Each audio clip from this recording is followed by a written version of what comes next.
The email arrived at 9:07 a.m. on a Tuesday. It was a digital ghost, a flicker of white on a screen full of code I had written. It had no warmth, no preamble, just a subject line that felt like a block of ice pressed against the back of my neck. Mandatory meeting, corporate restructuring. I knew in that instant that my career at Innovatech was over. My name is Arden, and for 10 years I was the person they called when things broke. I wasn't just a senior developer, I was the company's structural engineer, its systems architect, the ghost in the machine who made sure the machine never ever failed. I built the digital bones of that place, the invisible framework that supported every flashy product, every nine-figure deal. I wasn't an employee, I was the foundation, and they were about to detonate me. If you've ever poured your soul into something, a job, a project, a relationship, only to be reduced to a line item on a spreadsheet, then you know this feeling. It's a quiet, cold dread that starts in your stomach and spreads outwards. Let me know in the comments if you've ever been there. It helps to know I'm not just screaming into the void. I walked to the glass-walled conference room on the executive floor, the one they called the observatory. The plush carpet absorbed the sound of my footsteps, as if the building itself was trying to silence me. Through the glass, I could see him. Marcus Thorne, my boss, the CEO. He was a man who wore his ambition like an expensive suit, perfectly tailored but stiff and uncomfortable to anyone who got too close. He was standing looking out over the city, a portrait of unearned confidence. He didn't turn when I entered. He let the silence stretch, a classic power move. I just waited. I had sat through enough of his performative meetings to know the cadence. First the feigned gravitas, then the corporate platitudes, then the knife. Finally he turned, his face arranged in a mask of synthetic sympathy. "Arden," he began, his voice smooth as polished stone. "Thanks for coming up." I just nodded, my hands clasped behind my back to keep them from shaking.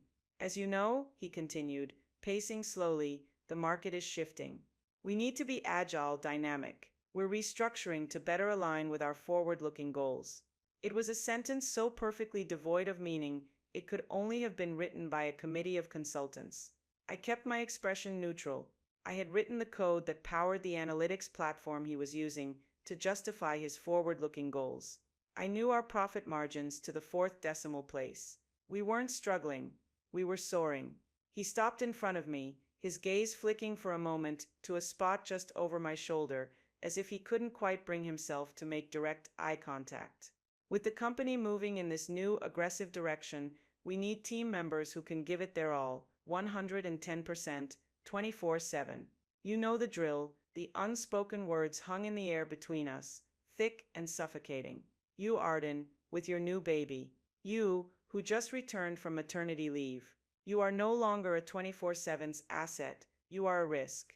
He saw my new role as a mother, not as a source of strength, of efficiency, of fierce, protective focus, but as a liability. A bug in the system, so he said, his voice dropping to a conspiratorial whisper, as if he were letting me in on a sad secret. "We've decided to eliminate your position." Eliminate my position. The words were so clinical, so sterile. You don't eliminate a foundation. You just foolishly hope the building stays up after you've ripped it out. He slid a glossy folder across the table, the standard package, severance, a non-disclosure agreement, and an offer for outplacement services to help me transition. The insult of it was breathtaking. I didn't open it, I just looked at him. I think that's what unnerved him the most. He was expecting tears, or anger, or pleading. I gave him nothing, just a quiet, steady gaze that said, "I see you, I see exactly what this is." His composure finally cracked. A faint sheen of sweat appeared on his brow. "Look, Arden," he said, a note of irritation creeping into his voice. "It's just business." That was the line, the one they always used to wash their hands of the human cost.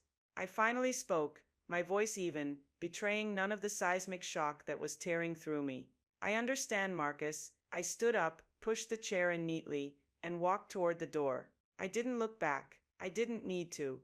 I could feel his bewildered stare on my back. He had expected a fight or a collapse. He didn't understand that this wasn't an execution. It was an ignition. The drive home was a blur. I remember the traffic lights changing, the monotonous rhythm of the windshield wipers against a light drizzle, but I don't remember the route. My mind was a static-filled void. The numbness was a mercy, a protective cocoon woven around the raw, exposed nerve of betrayal. I parked in my driveway and just sat there in the silence of the car, the engine ticking as it cooled. The key was still in the ignition. The house was quiet.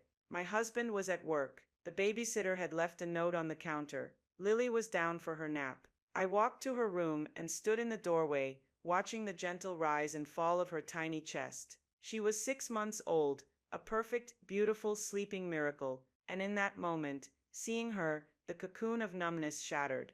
The dam of professional composure I had maintained for a decade broke, and everything came flooding out. It wasn't loud, explosive sobbing. It was a silent, gut-wrenching collapse. I leaned against the doorframe, my shoulders shaking, tears streaming down my face, my hand pressed hard against my mouth to stifle the sounds. Every condescending comment from Marcus, every stolen idea, every late night I'd spent fixing someone else's mess while they took the credit, it all came rushing back, not as individual memories, but as a single, crushing weight. For 10 years, I had been the good soldier, the loyal, indispensable asset. I had believed, with a foolish, earnest naivete, that my work would speak for itself, that competence and dedication were their own reward.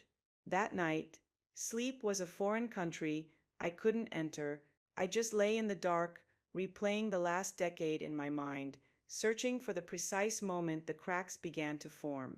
I remembered the launch of Synergy, our flagship product. It was my baby long before Lily was, the core architecture, the elegant, self-healing code that made it revolutionary, that was all mine. I had sketched it out on napkins, at a diner at 3 a.m., fueled by stale coffee and a surge of inspiration. I brought the concept to Marcus. He'd waved it off, calling it my little pet project. He said there was no budget for that kind of blue-sky R&D. We needed to focus on immediate client demands. So I built it on my own time, on my personal laptop, late at night, after Lily was asleep. I poured my evenings, my weekends, my very soul into creating something beautiful and powerful. I named its core architecture Helios, after the sun god, because I knew it would be the light that powered everything. When I finally had a working prototype, I showed it to him again. His eyes had widened, not with appreciation for the craftsmanship, but with the avaricious glint of a man seeing a new revenue stream. He took it, slapped the Synergy brand on it, and presented it to the board as his own grand vision. I got a pat on the back and a good job team email. He got a 7-figure bonus and a feature in a tech magazine that called him a visionary. I had let it go. I told myself it was for the good of the company, that my contribution was what mattered, not the credit. I see now that was a lie. I told myself to make the exploitation palatable. Then there was the Sterling Corp crisis, our biggest client, a catastrophic data corruption event caused by a junior developer on Marcus's nephew's team. It happened on a Friday afternoon. Marcus was already on a private jet to a golf resort in Pebble Beach. He was unreachable. For 72 hours, I didn't sleep. I lived in the server room, a cold, humming cave lit by the glow of monitors. I rebuilt the database from fragmented backups, wrote a recovery script on the fly, and single-handedly saved the $100 million contract. When Marcus finally strolled into the office on Monday, tanned and relaxed, he saw the crisis had been averted. He sent out another company-wide email, praising the incredible team effort that had worked tirelessly over the weekend. He never once mentioned my name. I was just part of the anonymous, tireless team. I thought about Maya, a young, brilliant developer I'd taken under my wing. She was shy, tentative, easily intimidated by the loud, aggressive bro-grammar culture that festered in the junior ranks. I saw a spark in her, a raw talent for elegant solutions that was being stamped out. I created a safe space for her. I mentored her, reviewed her code, and fought for her to be put on meaningful projects. I taught her that coding wasn't about brute force, it was about poetry and precision. I watched her blossom, her confidence growing with every line of code. I protected her from the toxicity, shielding her from the political games and the casual sexism. My last act of loyalty to a company that deserved none of it. These flashbacks weren't just memories, they were evidence. A long damning trail of my own complicity in my erasure. I had willingly made myself invisible, believing my work was enough. I had propped up a system that was designed to use me, not to value me. The next few days were a fog of severance paperwork and hollow condolences from colleagues who shot me pitying looks in the grocery store. I felt adrift, a ship without a rudder. The anger had subsided into a vast, empty despair. What now? Sue them? The thought was exhausting. The idea of spending the next 2 years of my life, the first 2 years of Lily's life, buried in legal depositions, fighting a corporate machine with an army of lawyers. I couldn't do it. It wasn't about the money, it was about the theft of my work, my legacy. A lawsuit felt like asking for reparations. I wanted restoration. The turning point came on a Friday night. I was rocking Lily to sleep, humming a tuneless lullaby, the weight of her small body, a warm, solid anchor in my sea of uncertainty. My phone buzzed on the nightstand. I ignored it. It buzzed again, and again. Annoyed, I picked it up. It was a string of encrypted messages from Maya. The first was a screenshot. It was a project plan from Innovatech. The project was code-named Project Nova. The objective: to build a next-generation synergy platform, leveraging existing assets to create a cost-effective, in-house solution. They were trying to replicate Helios. The second message was a photo of a whiteboard, covered in frantic, chaotic diagrams. It was a pathetic, clumsy attempt to map out my architecture. They didn't understand its elegance, its interlocking dependencies. They were treating it like a pile of bricks, not a living system. The third message was just text. A few simple, devastating words. They put Chloe in charge. They're butchers, Arden. They don't understand the art. They think it's just plumbing. Chloe, Marcus's niece, a marketing major who had taken a 6-week coding boot camp, and now called herself a full-stack developer. I looked down at Lily, her face serene in sleep, and in that moment, the despair didn't just burn away, it was transmuted. It became something cold, hard, and perfectly clear, a diamond forged under immense pressure. They weren't just trying to replace me, they were trying to desecrate my work. They were taking my art and handing it to fools. This wasn't about revenge. I kept telling myself that, and I think I even believed it. It was about principle. It was about proving that you cannot remove the architect and expect the building to stand. It was about building something new, something better, on a foundation of respect. A place where my daughter, if she chose this path, would be seen as a creator, not a liability. I gently placed Lily in her crib. I walked to my home office, a room that had been dark for a week. I turned on my personal laptop, the one where Helios was born. A quiet heat flushed up my neck, the feeling of a battle plan locking into place. Marcus thought he had eliminated a position. He had no idea he had just created his competition. The plan wasn't born of rage. It was born of foresight. Years of watching the corporate chess game at Innovatech had taught me one thing: you always prepare for the king to make a foolish move. My contingency plan wasn't a half-baked idea. It was a dormant fortress waiting for a key. And Marcus had just handed it to me. Years earlier, after Marcus had first dismissed Helios as my little pet project, a seed of doubt had been planted. I had lunch with an old friend, David, who had left a big law firm to start his own practice specializing in intellectual property for tech startups. I told him about my project, my passion for it, and my boss's dismissiveness. David was sharp, pragmatic, and saw the world in terms of leverage and liability. He listened intently, then set down his fork. Arden, he said, his voice serious. A pet project inside a big company is just an uncompensated contribution until the moment they decide it's valuable. Then it becomes their property. You need to build a wall around it. A legal wall. That afternoon, he had sent me a link to my Innovatech employment agreement. I had skimmed it a decade ago, a naive 20-something just thrilled to have a job. Now I read it with a lawyer's eye. The IP clause was standard, but as David pointed out, subtly flawed. It claimed ownership of any inventions, discoveries, or improvements made within the scope of employment or using company resources. David's advice was simple and brilliant. He said define the scope and don't use their resources. So I did. I built Helios entirely at home, on my own machine, which I had purchased specifically for that purpose. I kept a meticulous log of my hours, my development process, a diary of creation.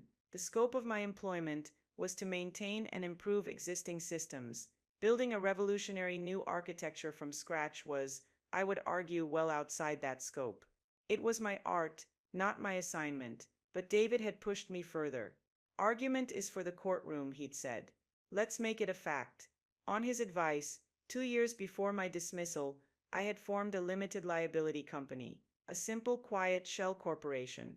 I called it Ethelred Systems. The name was a private joke, a nod to an old English king known as the unready, the unprepared. It was my reminder to never be caught unprepared myself. Then I did the most important thing.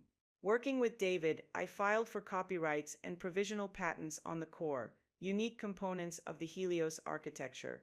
The proprietary algorithms, the self-healing protocols, the dynamic load balancing logic. These weren't just lines of code, they were novel concepts, my intellectual fingerprint. The owner of this IP was not Arden Valerius, employee of Innovatech. It was Ethelred Systems, LLC. The final piece of the fortress was the most subtle. When Marcus had finally seen the value in Helios and rushed to integrate it into the Synergy product, he'd pushed the tech team to move at a breakneck pace.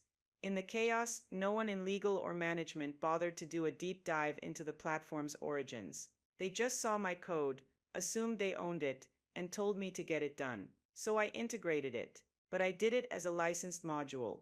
Buried deep within a technical appendix of the final integration document, a document no executive would ever read, was a short clause. It stated that the Helios core platform was a licensed component provided by Ethelred Systems, LLC, for use within the Synergy product suite. The license was granted royalty-free, for as long as the key person responsible for its creation, Arden Valerius, remained a full-time employee in good standing. It was a time bomb, waiting silently in the fine print.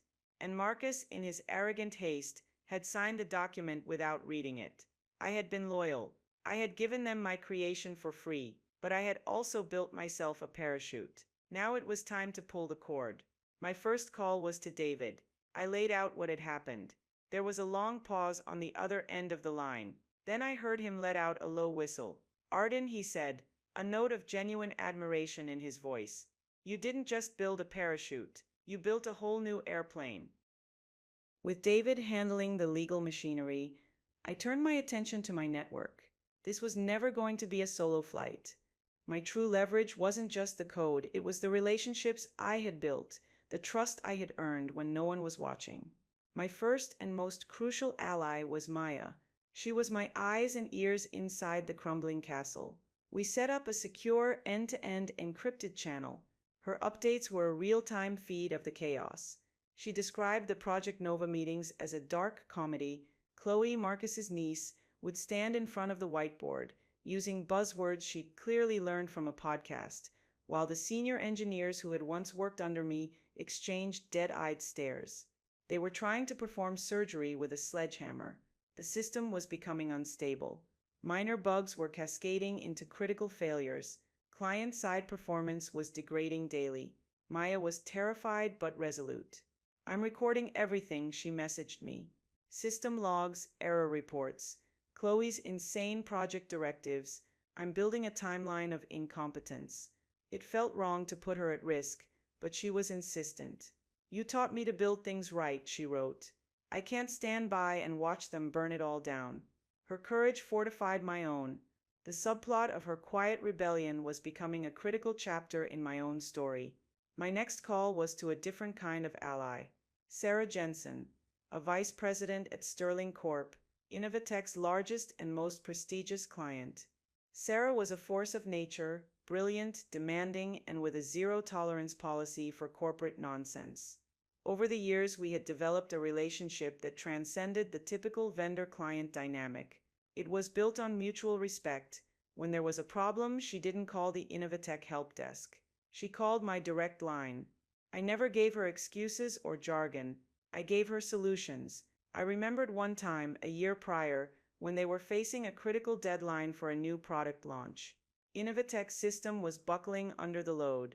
Marcus's team had been giving her the runaround for a week. Finally, she called me, her voice tight with frustration. Arden, I don't need a status update. I need a miracle. I spent all night rewriting a series of inefficient queries and optimizing the database indexing. By 6 a.m., their system was running 300% faster.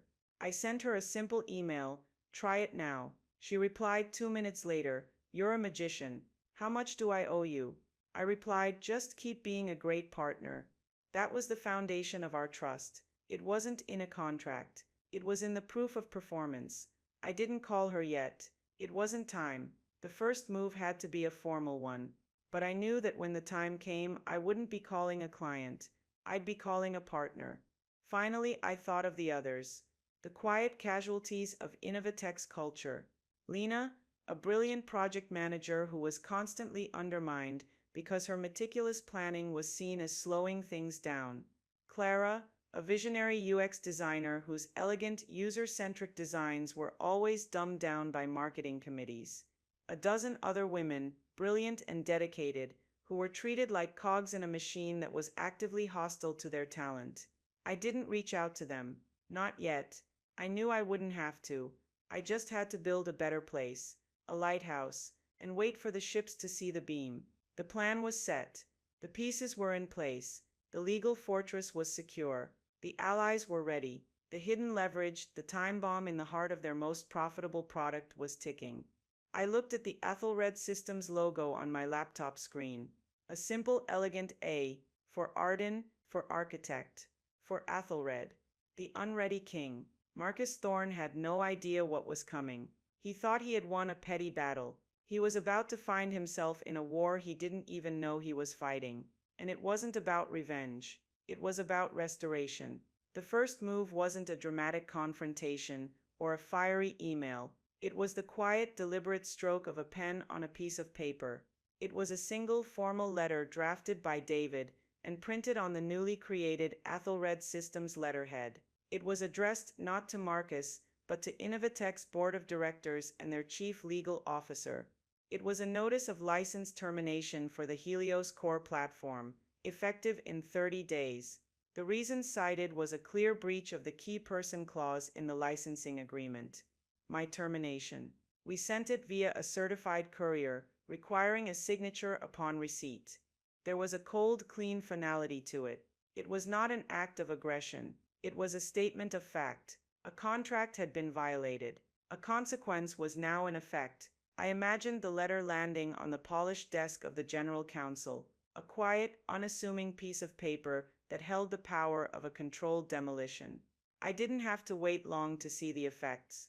My inside source, my loyal ally Maya, became my narrator for the ensuing chaos. Her encrypted messages painted a vivid picture of the panic erupting within the glass walls of the observatory. The letter, she told me, arrived on a Monday morning. It was apparently dismissed at first as some sort of nuisance claim from a disgruntled ex-employee. Marcus, she heard, had laughed it off. He told the legal team to just make it go away, pay her a little extra severance if they had to. Then someone on the legal team actually read the technical appendix I had attached to the Synergy integration documents all those years ago. Maya described the shift in the office atmosphere as a sudden drop in barometric pressure before a hurricane. The smug confidence evaporated, replaced by a frantic, high-pitched anxiety. The term Helios Core Platform went from being an obscure piece of jargon to the most terrifying phrase in the company. Marcus, according to Maya, was in a state of apoplectic denial. What is this? He had apparently roared in a meeting with the tech leadership. Who the hell is Athelred Systems? The head of the tech department, a man who had ridden my coattails for years, had to sheepishly admit that they didn't have a full understanding of the platform's architecture. They had always just left it to Arden. Chloe, the Napo baby in charge of Project Nova, was completely out of her depth. Maya overheard her in the hallway, frantically asking a senior engineer, can't we just, copy the code? The engineer, a veteran named Ben who had always respected my work, had reportedly just stared at her blankly and said, "Chloe, you can't copy the foundation of a skyscraper after it's been built. You don't even have the blueprints." That was when the call started. My phone, which had been silent for weeks, began to light up with Marcus's number. I let the first call go to voicemail. The message he left was classic Marcus. Arrogant, dismissive, and threatening. "Arden, it's Marcus. I've seen this ridiculous letter from your hobby company. I don't know what kind of game you're playing, but I suggest you stop. You are bound by a non-compete and an NDA. Our lawyers will be in touch." I saved the voicemail. It was a perfect recording of a man who still thought he held all the cards. An hour later, he called again. This time, his tone was different. The bluster was gone, replaced by a strained, wheedling quality. "Look, Arden, maybe there was a misunderstanding. Let's talk. We can be reasonable about this. I'm sure we can work something out that's mutually beneficial." I let it go to voicemail. The third call came late that night. He sounded desperate, his voice cracking. "Arden, please, pick up the phone. The system, we're having some instability with Synergy. The clients are complaining. We need you to look at it." He was asking the person he had fired to come back and fix the mess he had created by firing her. The irony was so thick I could almost taste it. I didn't answer. I just sat in my quiet home office, the glow of my laptop illuminating a simple, elegant website I had just launched. It was the public face of Athelred Systems. The design was minimalist. A black background, clean white text, and a single stunningly rendered animation of the Helios architecture expanding and contracting like a living, breathing thing. There was only one product page. It was for the Helios platform. The description was simple. The architecture of innovation. Stable, scalable, sovereign, the time bomb was ticking. Their panic was escalating. Now it was time for the next move. It wasn't about pouring gasoline on the fire. It was about showing the people trapped in the burning building where the exit was. I opened my email. I composed a new message. The recipient was Sarah Jensen at Sterling Corp. The subject line was her name. The body of the email contained only 6 words. "Sarah, the door is open." I hit send. The response wasn't a slow trickle of interest. It was a floodgate breaking. My email to Sarah Jensen was the key that opened it. She didn't email back. She called less than 5 minutes after I hit send. Her voice was crisp, direct, and devoid of pleasantries. "Arden, what's going on?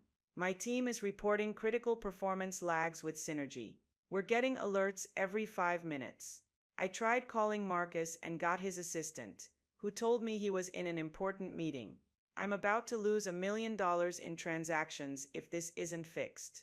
I let her finish. My own voice calm and steady when I replied. "I know, Sarah. I'm sorry you're dealing with that. The simple truth is, the architect isn't there to maintain the building anymore."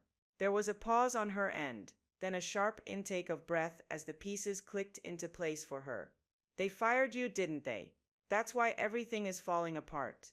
I didn't need to confirm or deny. I just said, "I've started my own firm, Athelred Systems. We hold the exclusive license to the core platform that powers Synergy." The silence on the other end of the line was not one of confusion, but of cold, hard calculation. I could practically hear the gears turning in her mind. Finally, she spoke, her tone all business. "Can you provide the same stability and support you always have, but through your new company? Can you fix this mess?" "Yes," I said, without a hint of hesitation. "Good," she replied. "Have your lawyer send a proposal to my legal team. Consider our contract with Innovatech terminated for cause, effective immediately. We're moving our business to Athelred. Welcome aboard, Arden." She hung up. It was that simple. Years of building trust, of delivering results, of being the one person she could count on. It all paid off in a 2-minute phone call. Sterling Corp was Innovatech's flagship client, their crown jewel, and I had just picked it up and walked away with it. The news hit the industry like a shockwave. David, my lawyer, had worked with Sarah's team to craft a press release. It was brutal in its professionalism. Sterling Corp announces strategic partnership with Athelred Systems to ensure next-generation platform stability. It didn't mention Innovatech by name, but it didn't have to. Everyone in our industry knew who Sterling's provider had been. The subtext was clear. Innovatech was unstable, and Athelred Systems was the solution. This was the signal the others had been waiting for. The first to act was Maya. She sent her resignation letter not just to HR but to the entire tech division. It was a work of art. In it, she professionally detailed the technical reasons for the Synergy platform's degradation, citing a lack of qualified architectural oversight. She concluded by thanking me, by name, for my mentorship, stating that I had taught her the true meaning of engineering excellence, a standard she could no longer meet at Innovatech. Then she forwarded me the email with a single line, "I'm ready when you are." Her act of defiance opened the floodgates. Within 48 hours, I had received resignations from Lena, the brilliant project manager, and Clara, the visionary UX designer. 3 of the best senior engineers, including Ben, followed suit. They weren't just leaving a failing company, they were coming to me. They saw the lighthouse. I didn't have to poach a single person. They ran from the burning building and swam to my shore. The final act of desperation from Marcus came a week later. He finally got me on the phone. His voice a frantic mix of pleading and false bonhomie. "Arden," he said, his voice slick with manufactured charm. "Okay, you've made your point. You're a brilliant negotiator. I admire it. So let's talk terms. I'm prepared to offer you your old job back. No, not your old job. A new one. Vice President of Engineering. A 20% raise. A new team. Whatever you want. We can put this all behind us." It was all just a big misunderstanding. I listened patiently, letting him empty his arsenal of empty promises. The man who had called me a liability was now offering me the keys to the kingdom he was about to lose. When he finally ran out of breath, I spoke, my voice as calm as a frozen lake. "Marcus," I said, "you didn't misunderstand. You simply miscalculated." I hung up the phone. It was over. He just didn't know it yet. His power, his control, it was all an illusion built on a foundation I had laid, and I had just reclaimed my property.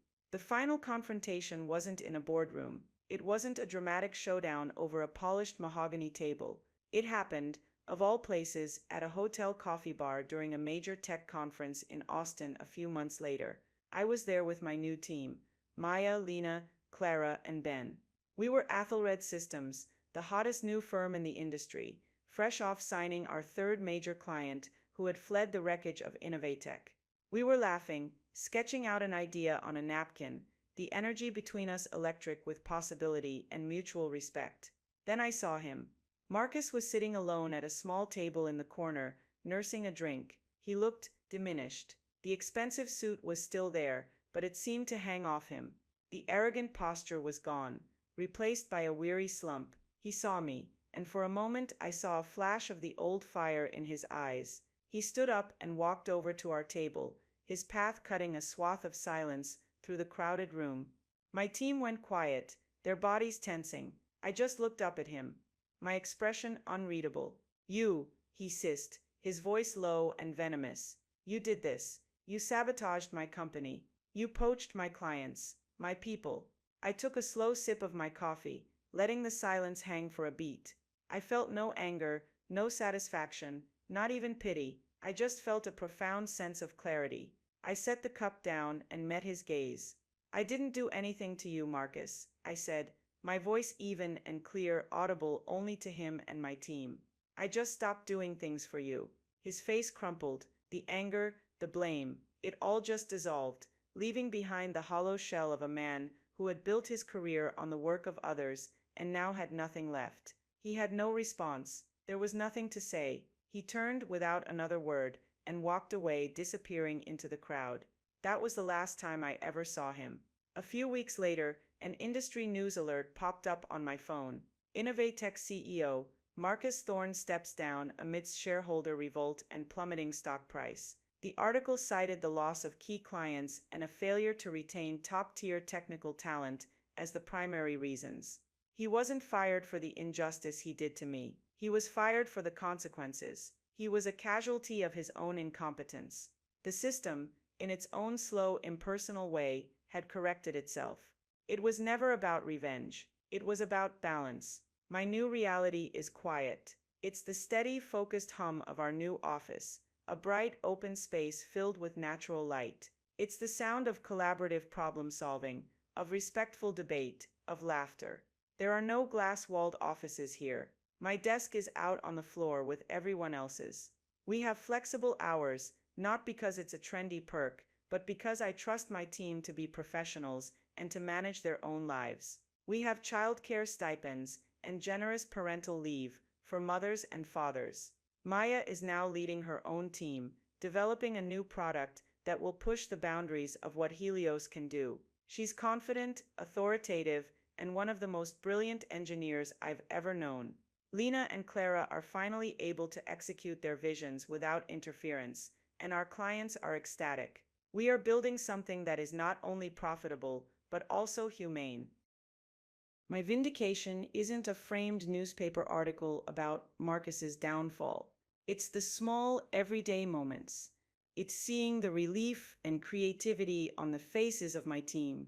It's getting an email from a client that doesn't just praise the product, but praises the people. It's the freedom to build things the right way, without compromise. The true moment of victory wasn't watching him fail. It was watching us succeed.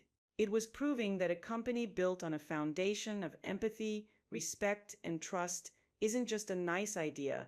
It's a better, stronger, more resilient way to do business.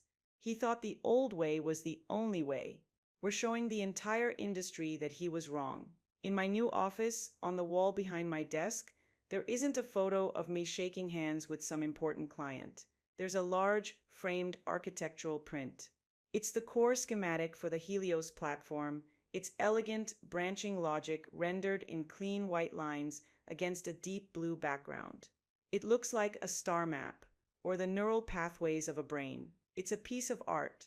My art. Beneath it, a small, simple brass plaque reads, Arden Valerius, founder and CEO.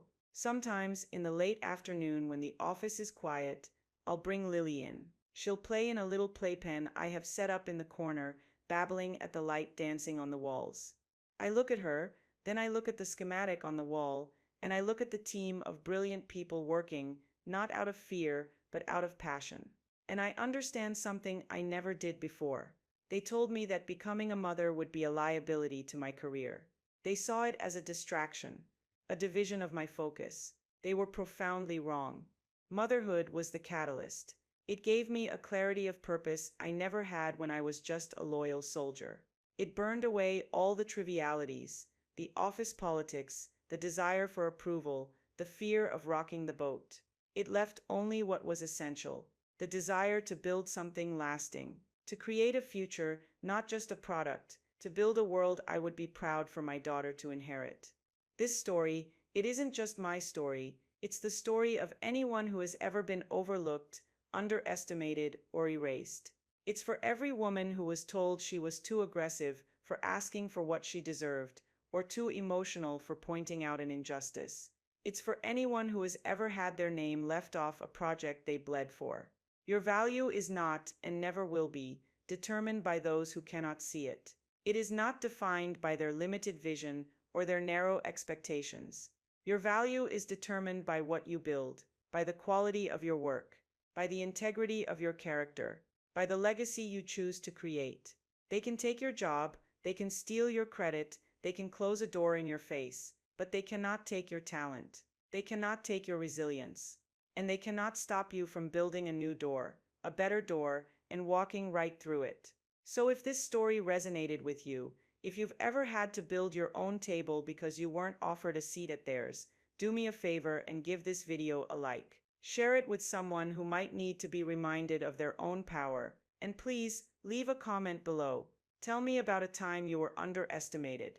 I read every single one, and every story shared is a reminder that we are not alone in this fight.